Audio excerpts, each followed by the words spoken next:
आइए आज का एक छोटा सा टॉपिक वास्तु को लेकर के। कई लोगों का ये मानना होता है कि घर के अंदर पैसा नहीं रुकता, और कई लोग ये मानते हैं, और कई लोगों का ये मानना है कि घर में पैसा तब रुकेगा जिन लोगों का काम धंधा, कोई व्यापार कर रहा है, किसी ने अपना ऑफिस बना रखा है, किसी ने अपनी दुकान बनाई हुई है। तो वायु कोण के अंदर अगर वो बैठते हैं, गल्ला उसने बनाया हुआ है, यानी कि उसका काउंटर है और उसमें पैसे अक्सर वो इकट्ठा करता है और फिर महीने वाले दिन हिसाब करता है, वो सारा लमसम बराबर बराबर रहता है, कुछ उसके हाथ में नहीं बचता। क्योंकि वायु कोण का मतलब होता है हवा, वायु कोण, वायव्य। इस वायव्य कोण के अंदर यानी कि जो भी आप रखोगे वो हवा की तरह निकल जाएगा। यहाँ कोई दुकानदार है तो वायु कोण के अंदर अपना वो सामान रखे जो उसको निकालना है। जैसे किसी की जूते चप्पलों की दुकान है तो वायु कोण के अंदर आप वो जरूर देखें। अब ये वायु कोण है कहाँ? ये आपकी नॉर्थ है, यानी कि उत्तर दिशा, और ये आपकी है पश्चिम, पश्चिम, और ये है आपकी पूर्व दिशा, और ये है आपका दक्षिण। अब इन दिशाओं के अंदर, दक्षिण दिशा के अंदर उसका कोई दुकानदारों का सामान इतना ज्यादा सेल होता है वायु कोण की इसके नृत्य कोण की बजाय। ये है आपका नृत्य कोण, नृत्य कोण के बजाय वायु कोण का सामान ज्यादा लगता है। नृत्य कोण को दबा करके रखो और ये स्थान अक्सर ऊंचा रखो। किसी का गोदाम है, किसी की फैक्ट्री है, किसी का घर है, तो यहाँ बड़े बुजुर्ग है तो बड़े बुजुर्गों को वहां पे उनका सोने का बनाओ, क्योंकि ये स्थान बड़े बुजुर्गों का है, ये स्थान बाहरी सामान का है, ये स्थान बाहरी वस्तुओं का है, ये स्थान बेडरूम का भी हो सकता है। तो ये नृत्य स्थान जो है दाब के रखना होता है, ऊंचा रखना होता है, ऊंचा। किसकी बजाय? इस ईशान कोण की बजाय, यानी कि पूर्व और उत्तर का जो कोना बनता है आपके घर के अंदर, इसमें लोग पानी की टंकी बनवाते हैं। पानी क्या है आपके घर में? पैसा। पानी बुध है, पैसा। ठीक इसी प्रकार ये कोण ऊंचा, ये कोण नीचा, ये जो दिशाएं जो एक दूसरे को काटती है, देखिए ये इधर काटती क्या, एक दूसरे को जो मिलती है। और वायु कोण और अग्नि कोण, ये जो एक दूसरे को काटती है, अग्नि कोण, आग्नेय, पूर्व और दक्षिण का जो कोणा, ये आपके किचन का स्थान है। तो ये नीचा और ये ऊंचा, आपके घर में डेफिनेटली पैसा यहाँ पे रुकता है। कोई ऑफिस है, किसी की कोई दुकानदार है, तो इस बात का जरूर ध्यान रखें, नृत्य को भारी रखे, पश्चिम की साइड का जो कोण है वो ऊंचा, वो रखें। और नहीं तो अगर यहाँ पे टॉयलेट अगर वो अगर है तो ये घना अशुभ है। वो दिन प्रतिदिन जो है परिवार क्या है कि खड्डे के अंदर जो है देखने में आया कि दिन प्रतिदिन वो जो है नुकसान की तरफ ही भागते हैं। तोड़ने फोड़ने की जरूरत नहीं होती। इसके अंदर फिटकड़ी रखें, नमक रखें, या इसका एक इजीली एक उपाय भी होता है, वो भी उसका कर सकते हैं। और धीरे धीरे जो है, हाँ, यहाँ स्थान के ऊपर वो क्या रखें, ये सरस्वती का स्थान है, यानी कि बच्चों का भी सोने का स्थान है। अगर बच्चे यहाँ बैठ के पढ़ते हैं तो डेफिनेटली वो अव्वल आते हैं। और सरस्वती का स्थान है, कुबेर का स्थान है, कुबेर मतलब पैसा, धन। तो इस स्थान के ऊपर आप अपने बच्चों का बना सकते हैं, पानी की नीचे डेप्थ टंकी बना सकते हैं, और इस ईशान के अंदर मंदिर बना सकते हैं, तुलसी रख सकते हैं। और ये स्थान अक्सर ऊंचा रखे। फिर देखें, कई लोगों के यहाँ संदूक होता है, वायु कोण में तिजोरी रखी हुई होती है, इस वायु कोण के अंदर आ, गल्ला होता है। तो फिर वो हिसाब में ये इतना मत जोड़ें कि वो पैसा रुकेगा, वो नहीं, क्योंकि स्थानीय वायु कोण का यहाँ टॉयलेट हो सकता है उनके घर में, तिजोरी की बजाय, गले की बजाय। यहाँ अगर वो टॉयलेट प्रोवाइड करते हैं और उत्तर दिशा में अगर उसका मुंह करते हैं तो पूरे घर की हवा एकदम साफ सुथरी रहती है। कई लोग मंदिर भी और टॉयलेट भी दोनों एक ही जगह चार दीवारी के अंदर बिठा देते हैं। तो टॉयलेट है वो कुबेर, टॉयलेट जो है वो आपका राहु शनि रिप्रेजेंट करता है, और मंदिर है वो आपका मंगल है। एक टाइप से मंगल और राहु शनि दोनों एक जगह इकट्ठे नहीं रहते, एक घर में नहीं रहते। तो इसलिए पहले बड़े बुजुर्ग गांव के गांव के अंदर जो मंदिर होता था उसी को पुजवाते थे कि वहीं जाओ भाई, वहीं दो पूजा करो, वहीं चढ़ाओ, वहीं मानो, जो भी XYZ जो मानते हैं, जो श्रद्धा रखते हैं। क्योंकि उसी के अंदर वो अगर, क्योंकि उसी चार दीवारी के अंदर वो टॉयलेट है और इस टॉयलेट की हवा देखनी है कि किस कोने में ये है। वायु में है तो वो वायु कोने में टॉयलेट है तो वो हवा दूर निकल जाएगी। अगर नृत्य कोण के अंदर टॉयलेट है तो ये खड्डा इसको में हो जाने से जो है वो व्याधि पैदा करता है, नुकसान पैदा करता है घर के अंदर। तो ये कई चीजें जो देखने में आई है, और ज्यादा विस्तार से सोशल मीडिया पे ना जाते हुए ध्यान से चीज को समझ लें। और जहां ये दसों दिशाएं एक दूसरे को, कई जगह 14 दिशाओं का जिक्र आया, कई जगह 4 दिशाओं का जिक्र आया, और कई जगह 10 दिशाओं का जिक्र आया है। तो जहां ये दिशाएं एक दूसरे को काटती है वहां ये भ्रम स्थान है। इस भ्रम स्थान के ऊपर भी कई लोग घरों के अंदर ऐसा प्रोवाइड कर देते हैं, 2 कमरे इधर आ गए, 2 कमरे इधर अटैच कर दिए, बीच में जो है टॉयलेट दे दिया ताकि ये भी यूज कर ले, ये भी यूज कर ले। भ्रम स्थान, इसके ऊपर, इस स्थान के ऊपर अगर येलो कलर का, अगर कोई भी अगर आपका कोई कारपेट है या येलो कलर का आपका एक कुछ भी येलो फर्श में एक टुकड़ी दी हुई है येलो कलर की, या येलो कलर करवा के रखा हुआ है, तो येलो कलर जो है शुभ माना जाता है घर घर का जो सेंटर है। क्योंकि जब ब्याह शादी होती है तो येलो कलर से ही शुरुआत होती है, पिट्ठी लगा करके शुरुआत होती है। पुरानी किताबों, पुराने जो ग्रंथ शास्त्र है उनके पन्ने देखना आपको येलो कलर में नजर आएंगे। पुराने जो बही खाते जो पहले घरों के अंदर होते थे उनके पेज भी येलो येलो टाइप कलर में ही आपको नजर आएंगे। तो येलो कलर जो है वो बहुत शुभ बताया गया है। येलो कलर यानी कि घर के अंदर आप ब्याह शादी में हलवाई बिठाओगे तो वो भी पहले मिठाई जो बनाएगा तो पीली मिठाई से शुरुआत करेगा, यानी कि इतना शुभ बताया गया है यहाँ पे। और कई लोग तो टॉयलेट के अंदर लाल लाल पट्टी लगा देते हैं लाल कलर की, किसका अर्थ खत्म हो जाएगा हमारे घर से। अरे लाल मंगल है, पहले ही वो राहु को रिप्रेजेंट कर रहा है। मंगल और राहु दोनों इकट्ठे नहीं रहते घर के अंदर, वो व्याधि पैदा करेंगे। और जिन लोगों के यहाँ पे अग्नि कोण में टॉयलेट है तो उस घर के बच्चे उस घर से अक्सर दूर रहते हैं, अक्सर ये देखने में आया है।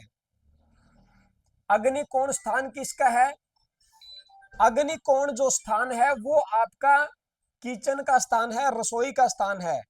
क्योंकि इस दिशा के अंदर बना हुआ खाना आपको हमेशा फायदा देगा, आपके पेट में दर्द नहीं करेगा, जोड़ों के अंदर दर्द नहीं करेगा, कहीं व्याधि नहीं होने देगा।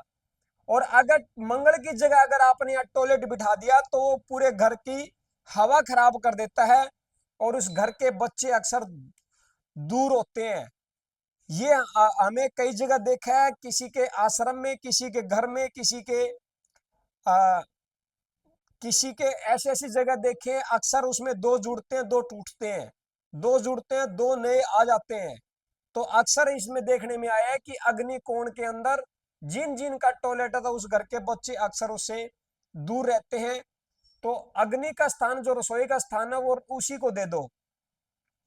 पानी का स्थान है उस घर के 4 दीवारी के अंदर, वहां पानी का स्थान ही दे दो। जहां जहां आपका बेड का स्थान है वहां बेड का स्थान दे दो, जहां टॉयलेट का स्थान है वहां आप टॉयलेट को दे दो। और भ्रम स्थान के ऊपर आप हो सके तो ऊपर जो है वो बनाते हैं एक वेंटिलेशन के लिए, हवा के लिए, ताकि सूरज की किरणें डायरेक्ट हमारे घर में भ्रम स्थान पे पड़े और हमारे यहाँ पे घर के अंदर बैड बैक्टीरिया ना पनपे। जो अपरावर्तित किरणें हैं, विकिरित किरणें हैं, वो विकिरित किरणें जैसे ओजोन परत के अंदर छेद करके छेद कर चुकी है ओजोन परत में भी, और देखिए कितना प्रभाव डाल रही है। तो ठीक इसी प्रकार जो रेडिएशन है, जो विकिरित किरणें हैं, पहले गुबंद नुमा होते थे, जैसे मिस्रवासी मिस्र के पिरामिड बनाते हैं वहां पे डेड बॉडी को भी सालों साल रखते हैं, वो सिड़ती नहीं है। मंदिरों में, मस्जिदों में, गुरुद्वारों के अंदर कोई चूहा भी अगर वहां पे गुजर वो हो जाए, मर जाए, तो भी उसमें स्मेल बदबू नहीं आती। पक्षियों में देखा होगा आपने कभी, क्योंकि वो तो रहते ही मंदिरों में इन चीजों में यार, लेकिन वे कभी भी घर में एक छोटी सी चूही मर जाए पूरे घर के अंदर बदबू बदबू हो जाती है। वो कारण क्या है? क्योंकि वहां पे क्या है, गुबंद है। गुबंद या गुबंद जहां ऊपर इस तरीके से बनता है। अच्छा, फिलहाल हाल ही में कुछ दिन पहले मेरे एक कैंप में दिल्ली में एक दोस्त आया राजस्थान से। तो काफी 8-9 सालों बाद हमारी मुलाकात हुई। वो लुहारू पढ़ते थे, मेरे साथ ही थे, मेरे 12 बैच में। तो उन्होंने मुझे बताया कि मदर मर के बची है, उसने नई कोठी बनाई। और मदर राजस्थान में पता है आपको झुपड़ी अनुमा होती है, कच्ची मिट्टी का, गाय के गोबर का अनुलेप करते थे दीवारों पे। जैसे उसकी माँ कोठी में गई तो बीमार होना शुरू होगी, और उसको अक्सर झुपड़ी पसंद थी। और 6 महीने में वो उस स्टेज पे आ गई और आखिर में कहने लगी, बेटा जब मेरे प्राण निकले ना तो मुझे मेरे प्राणी झोपड़ी में निकलने चाहिए। क्योंकि कई घर बड़े होते हैं, काफी चौड़े चौड़े घर होते हैं, तो उनकी भी एक झोपड़ी थी। बोला माँ लोग मिलने आते हैं तेरे से, लोग नु कहेंगे माँ को झोपड़ी में सुआ रखा है और आप खुद कोठी में रहते हैं इतनी बड़ी। साथियों सत करके मानिए, जब वो यूं लगा कि खाना पीना छोड़ चुकी है, लंबे लंबे श्वास ले रही है, तो जाने वाली है, तब उन्होंने उसको झोपड़ी में बिठाया। दोस्तों उसने आधी रोटी मांग ली अगले दिन ही, फिर उसने दलिया मांगा, फिर वो यानी कि चौथे पांचवें दिन वो डंडे के सहारे थोड़ा थोड़ा टूरना स्टार्ट कर गई। और 7वें 8वें दिन वो बुढ़िया ठीक ठीक हो जाती है। कारण क्योंकि उसके ऊपर, झोपड़ी के ऊपर इस तरीके से, झोपड़ी के ऊपर इस तरीके से गुबंद टाइप का था। कई लोग शहरों के अंदर भी पानी की टंकी के ऊपर इस तरीके से बनवा देते हैं। यानी कि देखिए, किरणें तो आएंगी, उड़ते तीर तो आएंगे, लेकिन अगर आपकी छत के ऊपर इस तरीके से है तो वो डाइवर्ट हो जाएंगे। गोदामों के अंदर जो छत लगी हुई है, पुराने जो गोदाम है उनके अंदर इस तरीके से छत दी जाती है। ऐसे देखो आप, उसमें अनाज सालों साल पड़ा रहता है, कभी खराब नहीं होता। और आपकी टंकी के, आपके घर के उस प्लेन छत के नीचे अनाज 3 महीने अगर आप उसको ना संभालो तो 3 महीने के अंदर वो अनाज खत्म खराब हो जाता है। उसमें डोरा सुरसी लग जाती है, जो कि एक निर्जीव है। लकड़ी भी अगर चार दीवारी उसमें प्लेन छत के नीचे आपका बेड है, लकड़ी है, अलमीरा है, तो उसके अंदर भी डैकी लग जाती है, डिमक लग जाती है। कारण क्या है? लेकिन गुबंद के अंदर अगर रखा हुआ है तो वो सालों साल तक खराब नहीं होता, क्योंकि जो विकिरित किरणें है वो डाइवर्ट हो जाती है आपके घर के अंदर। वो किरणें, क्योंकि सारा खेल विकिरणों का ही है, तो वो तो संभव नहीं है। तो साथियों, कम से कम हम मिस्र के अंदर नहीं रहते, हम जो लोग जहां रहते हैं वो छत हमारे यहाँ पॉसिबल नहीं है, तो कम से कम हम अपने इन चीजों का स्थान तो सही कर सकते हैं। जिन्होंने नहीं बना रखे वो अकॉर्डिंगली इसके सही बनाए, और जिन्होंने बना रखे है तो रिक्वेस्ट करता हूं तोड़ा फोड़ी ना करें, हर चीज का समाधान है, वो सब ठीक हो जाता है, सब ठीक हो जाता है। अब बस जब दशा खराब होती है तो दिशा बदल लो सामान की।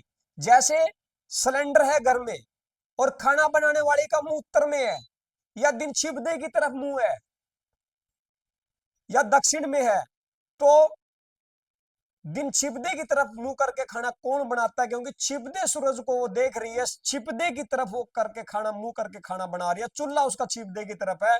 याद करो वो जब पुराने बड़े बुजुर्ग उत्तर, उसमें पूर्व की तरफ चूल्हा होता था और पूर्व की तरफ मुंह करके खाना बनाती थी। याद करो गांव के अंदर किसी का मुंह ऐसा नहीं होता था, यहां तक कि मंदिरों का मुंह भी इधर ही होता है।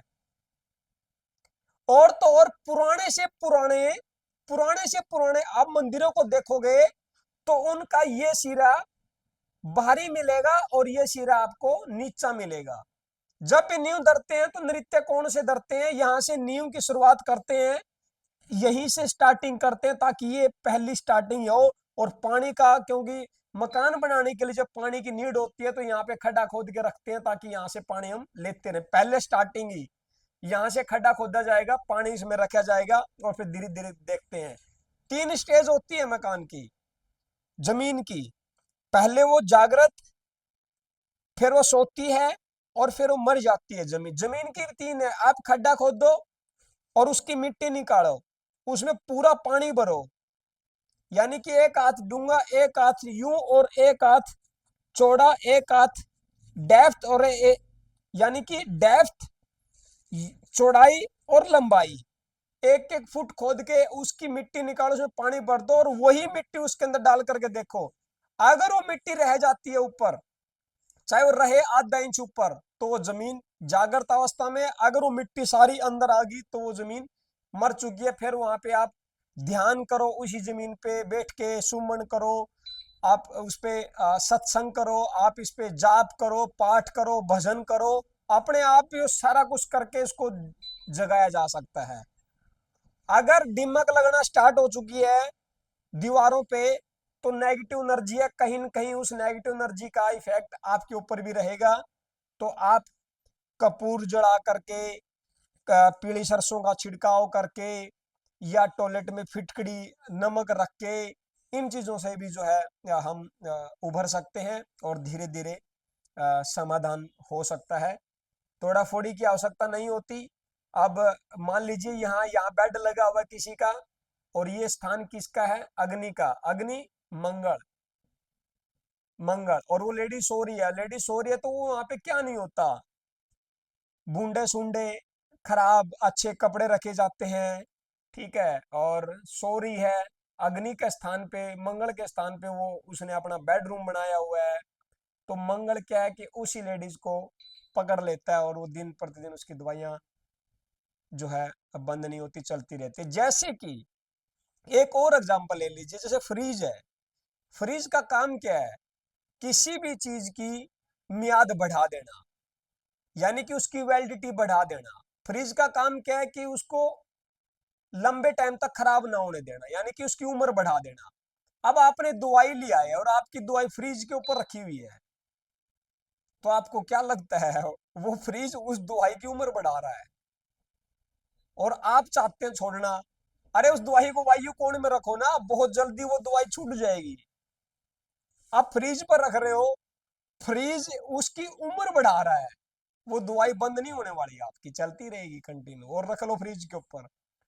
तो जब दशा खराब होती है घर में, तो दिशा बदल दो, यानी कि यहां स्थान पे आप सो रहे हैं, तो थोड़ा सा दीवारों से आप बेड को दूर कर दो, इधर से भी दूर, इधर से भी दूर, इधर से भी दूर। दीवार पे टच ना करो, दीवार सन्नी होती है, जैसे ही बेड टच होगा। और आपका घर तो मंगल है, लेकिन हो सकता है किसी पड़ोसी के घर में रोज गलत होता हो, तो वो दीवार एक दूसरे के साथ टच है। कई शहरों में तो मकान की को जो है गैप में बनाया जाने लग गया, थोड़ा थोड़ा गैप दिया जाता है। तो इन चीजों का ध्यान रखें, और ये चीज का आनंद ले। और मेरा नंबर है 70 561 51 255। इस नंबर पे मैसेज छोड़ दे। अगर कोई समस्या लगे तो कुछ भी गलत कदम ना उठाएं, और धीरे धीरे जो है इस चीज को समझ के करें, सब ठीक हो जाता है। बैठे बैठे ही सब समाधान भी हो जाता है। बस मन में पॉजिटिविटी रखे, ख्याल रखे, उस परमात्मा को याद रखे, और उसका गुणगान करते रहे, सब ठीक हो जाता है। Thank you. राम राम।